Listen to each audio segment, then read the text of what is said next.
గుంటూరు జిల్లాలో రాజకీయ వేడి మరింత పెరిగింది. పత్తిపాడు నియోజకవర్గ వైఎస్ఆర్ కాంగ్రెస్ పార్టీ సమన్వయకర్త బలసాని కిరణ్ కుమార్ ఆధ్వర్యంలో వెన్నుపోటుకు 2 ఏళ్ల పేరుతో టౌన్ హాల్ సదస్సు నిర్వహించారు. చంద్రబాబు కూటమి ప్రభుత్వం అబద్ధపు హామీలతో అధికారంలోకి వచ్చి ప్రజలకు వెన్నుపోటు పొడిచిందని బలసాని ఆరోపించారు. ఈ సందర్భంగా నల్ల బెలూన్లు ఎగరవేస్తూ ప్రభుత్వానికి వ్యతిరేకంగా నిరసన తెలిపారు. జూన్ 12న పత్తిపాడు గ్రామంలో జరిగే భారీ నిరసన కార్యక్రమానికి పెద్ద ఎత్తున తరలి రావాలని ఆయన పిలుపునిచ్చారు. అన్ని యూనివర్సిటీస్ దగ్గర 160 మంది వరకు వాళ్ళకి సర్టిఫికేట్ పొందడం జరిగింది. ఇది కొత్తగా తీసుకొచ్చే స్పోర్ట్స్ కోటాలు. అసలు నిజంగా స్పోర్ట్స్ కోటా అంటే చాలా అంటే ఆ రోజు అంటే మంచిగా రియల్గా ప్లేయర్స్ ఎవరైతే ఉంటారో స్పోర్ట్స్ కోటాలో వచ్చారు కష్టపడిన వాళ్ళు వాళ్ళ కోటాలో అనేది అందం. ఈ రోజుల్లో ప్యాకాట్కి తాగాడికి కూడాను ఒక జాబ్ ఇచ్చేస్తున్నారంటే చంద్రబాబు నాయుడు నిజంగా ఎంత స్వార్థపూరితంగా మిగతా వాళ్ళు అంటే నాకు తెలిసినంత వరకు స్పోర్ట్స్ కోట ఎక్కువలో ఉండేది ఏంటంటే కొంచెం ఇంట్రెస్ట్ ఉన్న వాళ్ళు ఎవరైతే కొంచెం బ్యాక్వర్డ్ లేదు కూడా స్పోర్ట్స్లో కొంచెం ఎక్కువ ఇంట్రెస్ట్ చేసుకుంటూ ఉంటారు. ఈ స్పోర్ట్స్ కోట ఉద్యోగం వస్తే బాగుంటుంది కదా అని అక్కడ కూడా ఎంత కుట్రపూరితంగా తను కూడా అక్కడ ఉద్యోగం ఎవరికి రాకుండా చేయాలి దాంతో ఈ చంద్రబాబు నాయుడు గారు తన వాళ్ళకి అందేదాకా ఆ యొక్క జీవో ఓపెన్ చేశారు మరి క్లోజ్ చేయడం జరిగింది.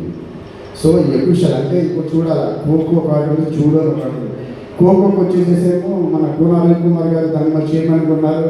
అలాగే జూడో ఆటకు వచ్చేసేసి మన భరత్ గారు ఉన్నారు ఎంపీ గారు. ఇవన్నీ అంటే వాళ్ళు చేసేసుకుని వాళ్ళకి దగ్గర చేసినటువంటి ప్రక్రియ నడిచింది. ఇది చాలా పెద్ద మోసం. కానీ ఈ మోసాన్ని మనం గట్టిగా పట్టుకుని తీసుకెళ్ళడానికి మన టైం కూడా కొంత స్పెండ్ చేయాల్సిన అవసరం లేదు. కానీ ఏంటంటే కార్యక్రమాలు జరుగుతున్న కార్యక్రమం ప్రతి కూడా మీరు కూడా ఎవరు కూడా డిసైడ్ అంటే ఎవరు కూడా విభేదించలేదు వస్తున్నారు పిలిచినంత వరకు పాపం వాళ్ళకి పనులని మాత్రం కూడా వస్తున్నారు.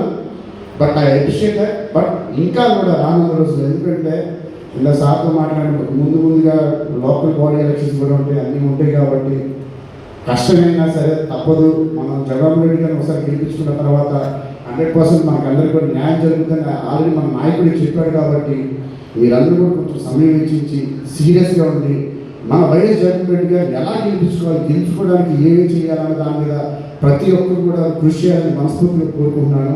అలాగే ఈరోజు యొక్క కార్యక్రమానికి ముఖ్యంగా ఎవరు అధికా శ్రీనివాస్ రెడ్డి అన్న మనోహర్ రెడ్డి అన్న అలాగే వెంకటప్ప గారు అంటే చాలామంది కూడా అంటే ముఖ్య నాయకులు అయితే మనకు అధికా శ్రీనివాస్ రెడ్డి గారు మనోహర్ రెడ్డి గారికి ముఖ్యంగా కృతజ్ఞతలు తెలుపుకున్నాను. Thank you so much.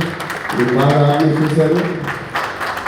అలాగే ఇక్కడికి వచ్చినటువంటి పెద్దలందరికీ కూడా నేను చెప్పింది నేను కొంచెం ఇబ్బంది పెట్టినా నేను ప్రాక్టికల్గానే చెప్పాను. నాలో ఏ స్వార్థం లేదు నిస్వార్థంగా చెప్తాను. మనకి ఇక్కడ ప్రతిపాటి నుంచి మనకి 100% వైఎస్ఆర్ కాంగ్రెస్ పార్టీ జెండా ఎగరాల్సిందే. దానికి మనం ఏం చేయాలో చేద్దాం. దానికి నేనేం చేయాలో చెప్పడం చేద్దాం. కష్టాలు ఉంటే వస్తూ ఉంటే వెళ్తూ ఉంటాయి. కష్టపడకుండా ఏది రాదన్నా కష్టపడి వచ్చేది కూడా పెద్ద రుచి ఉండదు. సో కష్టపడదాం గట్టిగా పోరాడదాం. రానున్న రోజుల్లో మనం వైఎస్ జగన్ గెలిపించుకోవాలని చెప్పి మనస్ఫూర్తిగా కోరుకుంటూ ఈరోజు నాకు అవకాశం పెద్దలందరికీ కూడా మనస్ఫూర్తిగా కోరుకుంటూ సెలవు తీసుకున్నాను. Thank you so much. అందరికీ నమస్కారం. జై జగన్.